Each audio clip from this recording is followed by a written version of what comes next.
Thank you for tuning in. This is Watch Eric.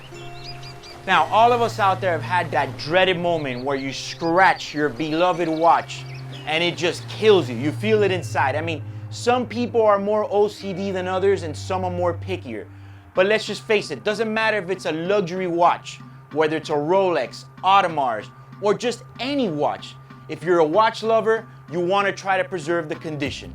See, the thing is that at the same time, you want to use these watches, so it kind of comes with the territory. To use the watch, you're going to have to sacrifice some signs of wear. Now, there's some habits and techniques that I have picked up along the way that can help you prevent scratching your watches on a day-to-day basis. So the first one I want to share with you is actually your belt. You have to be very careful when putting on your belt because your belt buckle is not your watch's best friend. I have made it a habit to always put on my watch pretty much last. So you're getting ready, you know, you're on the way out, either you're going to a business meeting or an event, or you're going out at night. Sometimes you're in a rush. That's when it will come out to bite you. You know, I always feel like that belt buckle is almost like the snake that's gonna bite that watch. I always put my watch last after because what happens is, usually when you're putting your belt on and you're going through the guides of your pants, somehow it just always seems to bounce back around the belt buckle and just ding the watch. It's happened to me several times. Trust me on this. If you want to avoid an easy way on getting unwanted dents, nicks, and scratches on your watch, put it on after you put on your belt.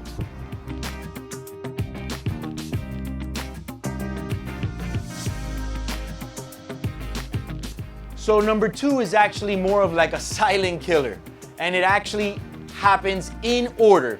So you got ready at your house, you avoided the belt buckle drama, but then you're gonna leave the house. You see, depending on where you live, whether it's a condo or a house, an apartment, whatever it is, what happens is the door and the door frame is also your watch's worst enemy. You know, it's almost become second nature to me because I have gotten used to that. When I walk through a door or a door frame, I always put my watch hand towards the middle of my body because it avoids slamming it against the door frame or whatnot. So, you know, it's a habit. You got to form these habits, and Lord knows that my first watch is the one that taught me all these lessons. If you follow these steps, it can avoid you and you can skip those harsh lessons that I learned myself. So it's always good practice. When you walk in through a door or through a door frame, you open the door with the hand that's not your watch hand. Keep your watch towards the center of your body. I want to say that some of the worst doors in the world are gas station doors. Something about them that those are the real killers. Okay, so you finally made it out of your house, getting dressed and walking through all the doorways without scratching your watch. And the last and final thing that I want to point out is be careful with your seatbelt. You see, the seatbelt is the one that for me has never failed. This particular AP that I have right now was a victim of the seatbelt. What happens with the buckle, just like your belt, is doesn't matter whether you're putting the seatbelt on or releasing it. I tend to see that when you release the seatbelt is when it's the most dangerous. So keep that in mind. If you have a nice watch on, always worry about the seatbelt. You know, if you don't wear the seatbelt, then you don't have to worry about that. But most of us do wear the seatbelt, so keep that in mind. It's something that for some watches will not be forgiving. On something like maybe like a Rolex Submariner, it might not be a big deal.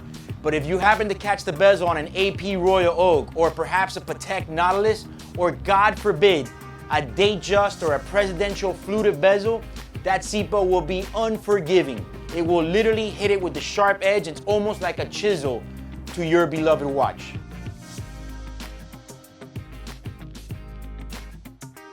Okay, so let's sum them up real quick. Number one, always put your watch on after your belt. That's gonna avoid it every time. Number two, make sure when you're walking through any doorways, you put your wristwatch hand towards the middle of your body. That's gonna avoid any contact with anything. And last but not least, number three is always be careful putting on a seatbelt. The easiest way is just to maintain control of the seatbelt buckle at all times, whether you're putting it on or releasing. So pretty much there's endless ways that anyone can scratch a watch, but these are three of them that I use every day and have become a habit and help me avoid scratching my watches. So comment below with any technique that you use to avoid scratching a watch. And if you like this video, please like and share. Also, subscribe to my channel. Follow me on my new TikTok account, watch.eric, where I'm gonna be posting interesting little videos every day about watches.